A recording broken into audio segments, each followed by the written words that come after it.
இன்னொரு முக்கியமான ஒரு டிப்ஸ் என்ன அப்படின்னா, நீங்க வந்து ஒரு குறிப்பிட்ட பொருளை வாங்குறதுக்காக நீங்க சேவ் பண்ண ஆரம்பிக்கிறது. அதாவது நீங்க சேவ் பண்றீங்க. பட் அது சேவ் பண்றதுக்கு வந்து ஒரு அப்ஜெக்டிவ் வச்சுக்கிறீங்க. ஓகே, நான் வந்து இந்த பொருள் வந்து எனக்கு வாங்கணும். அதனால வந்து நான் இந்த சேவ் பண்றேன் அப்படின்னு சொல்லி, நீங்க அதுக்குன்னு சொல்லி கூட தனியா ஒரு அக்கவுண்ட் கூட ஆரம்பிச்சுக்கலாம். ஏன்னா பேங்க்ல வந்து நம்ம எத்தனை சேவிங்ஸ் அக்கவுண்ட் வேணாலும் ஆரம்பிச்சுக்கலாம். ஸோ அதுல நம்ம வந்து இந்த பர்ட்டிகுலர் அக்கவுண்ட்ல வந்து நான் இந்த பொருளை வாங்குறதுக்காக பணம் சேவ் பண்றேன் அப்படிங்கிற மாதிரி ஒரு அப்ஜெக்டிவ் வச்சு நீங்க வந்து பணத்தை சேவ் பண்ண ஆரம்பிக்கலாம். இந்த மாதிரி அப்ஜெக்டிவ் வைக்கும்போது என்ன ஆகும் அப்படின்னா, அந்த பொருள் வாங்கணும் அப்படிங்கிற ஒரு முனைப்பு, ஒரு உற்சாகம் உங்களுக்குள்ள இருக்கிறனால, நீங்க வந்து அதை வாங்குறதுக்காக தொடர்ந்து என்ன செய்வீங்க அப்படின்னா, அந்த பணத்தை சேவ் பண்ண ஆரம்பிப்பீங்க. ஸோ இந்த அப்ஜெக்டிவ் அப்படிங்கிறது எதுவா வேணாலும் இருக்கலாம். ஒரு பைக் வாங்கணும் அப்படிங்கிறதா இருக்கலாம், ஒரு கார் வாங்கணும் அப்படிங்கிறதா இருக்கலாம், ஒரு ஃப்ரிட்ஜ் வாங்கணும், வாஷிங் மிஷின் வாங்கணும், டிவி வாங்கணும் அப்படிங்கிறதா இருக்கலாம்.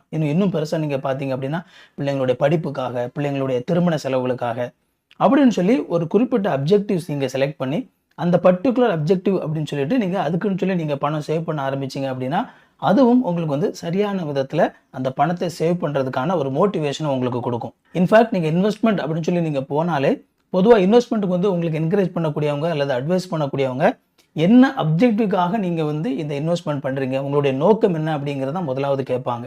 ஏன்னா, அதுதான் சரியான விதத்துல உங்களுடைய இன்வெஸ்ட்மென்ட்ட நீங்க பிளான் பண்றதுக்கு கரெக்ட்டா இருக்கும். அதே மாதிரி தான் உங்களோட அப்ஜெக்டிவ் நீங்க சரியா வச்சீங்க அப்படின்னா தான், அதுக்காக சரியான விதத்துல சேவிங்ஸ் அப்படிங்கிறது உங்களுக்கு கரெக்ட்டா இருக்கும். இன்ஃபாக்ட் இந்த இன்வெஸ்ட்மென்ட் அப்படிங்கிறது இந்த சேவிங்ஸினுடைய ஒரு நீட்சி தான் அப்படிங்கிறத நம்ம புரிஞ்சுக்கணும். ஒரு சில நேரத்துல நம்மளால நேரடியாவே வந்து நம்முடைய பணத்தை வந்து இன்வெஸ்ட்மென்ட்ல போட முடியும். இன்னொரு சில நேரங்கள்ல நம்ம முதலாவது பணத்தை சேவ் பண்ணி, அதுக்கப்புறம் தான் அந்த பணத்தை வந்து இன்வெஸ்ட்மென்ட் பக்கம் நம்ம கொண்டு போக முடியும். எதுவாக இருந்தாலும் இந்த அப்ஜெக்டிவ் அப்படிங்கிறது ரொம்ப ரொம்ப முக்கியமானது. ஸோ இந்த மாதிரி கமிட்மென்ட் அப்படின்னு சொல்லி வரும்பொழுது, இந்த கமிட்மென்ட் அப்படிங்கிற விஷயத்துல இன்னும் ஒரு ஸ்டெப் நீங்க வந்து அதிகமா போணும் அப்படின்னு சொல்லி ஆசைப்பட்டீங்க அப்படின்னா, நீங்க வந்து இந்த அப்ஜெக்டிவ்ல வந்து ஒரு பார்ட்னரை நீங்க சேர்த்துக்கிறது நல்லது. மீன்ஸ் வந்து உங்களுக்கு அவங்க என்ன சொல்லுவாங்கன்னா, ஒரு அக்கவுண்டபிலிட்டி பார்ட்னர் அப்படின்னு சொல்லி சொல்லுவாங்க. இந்த அக்கவுண்டபிலிட்டி பார்ட்னருடைய வேலை என்ன அப்படின்னா, நீங்க இந்த பர்ட்டிகுலர் கமிட்மெண்ட்ல நீங்க எடுத்திருக்கிற இந்த அப்ஜெக்டிவ்ல சரியான விதத்துல போயிட்டு இருக்கீங்களா அப்படிங்கிறத செக் பண்றது அவங்களுடைய வேலை. அது உங்களுடைய ஸ்பௌஸா இருக்கலாம், அல்லது ஈவன் உங்களுடைய ஒரு க்ளோஸ் ஃப்ரெண்டா இருக்கலாம்.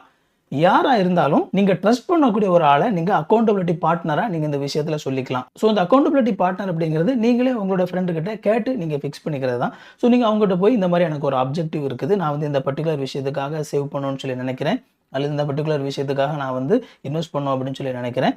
எனக்கு வந்து நீங்க இந்த விஷயத்துல ஒரு அக்கவுண்டபிலிட்டி பார்ட்னரா இருக்க முடியுமா அப்படின்னு சொல்லி அவங்ககிட்ட போய் நீங்க கேட்டு, நான் வந்து இதை கரெக்டா செய்றேனா அப்படிங்கிறத கொஞ்சம் நீங்க வாட்ச் பண்ணி, நான் கரெக்டா அதை செஞ்சிருக்கேனா, சேவ் பண்ணியிருக்கேனான்னு சொல்லி அதை வந்து எனக்கு கொஞ்சம் ரிமைண்ட் பண்ணி, நான் அதை செய்யலை அப்படின்னா நீங்க அதை செய்ய சொல்லி என்னை கொஞ்சம் உற்சாகப்படுத்த முடியுமா அப்படின்னு சொல்லி கேட்டு நீங்க அந்த அக்கவுண்டபிலிட்டி பார்ட்னர் ஃபிக்ஸ் பண்ணி வச்சுக்கிட்டீங்க அப்படின்னா, ஒரு சிலருக்கு இந்த மாதிரியான அக்கவுண்டபிலிட்டி பார்ட்னர் அப்படிங்கிற ஒரு விஷயம் வரும்போது, அவங்க கொஞ்சம் டிசிப்ளினா சரியானபடி போறதுக்கு இது வந்து ஒரு உதவி செய்யக்கூடிய ஒரு விஷயமா இருக்கும். ஸோ நம்ம இந்த வீடியோவில் பார்த்த இந்த ஒரு சில ப்ராக்டிக்கலான ஐடியாஸ், இது எல்லாமே வந்து ஒருத்தரே செய்யணும் அப்படிங்கிற அவசியம் கிடையாது. இதில் வந்து பார்த்தீங்கன்னா ஒவ்வொருத்தருக்கும் வேற வேற விதமான சூழ்நிலைகள் இருக்கும். ஒவ்வொரு சூழ்நிலைக்கு தகுந்த மாதிரி வேற வேற விதங்கள்லாம் வந்து நம்ம சேவ் பண்ண வேண்டியிருக்கும். ஸோ உங்களுக்கு வந்து இதில் எது செட் ஆகும், எந்த விதத்தில் நான் வந்து சேவ் பண்ணால் எனக்கு கரெக்டாக இருக்கும் அப்படின்னு சொல்லி நீங்கள் கொஞ்சம் ஆராய்ச்சி பண்ணி பார்த்து அந்த விதத்தை நீங்கள் ஃபாலோ பண்ணுங்கள். சரியான விதத்தில் சேவ் பண்ணுற அந்த பழக்கத்தையும் நீங்கள் கற்றுக்கோங்க.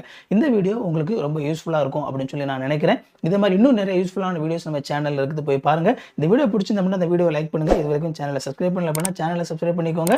ஒருவேளை உங்களுக்கு நோட்டிஃபிகேஷன் வேணும்னு நினைச்சிங்க அப்படின்னா அந்த பெல் பட்டனை கிளிக் பண்ணிக்கோங்க. இன்னும் ஒரு சூப்பரான வீடியோவில் சந்திப்போம் friends. Thank you. God bless you.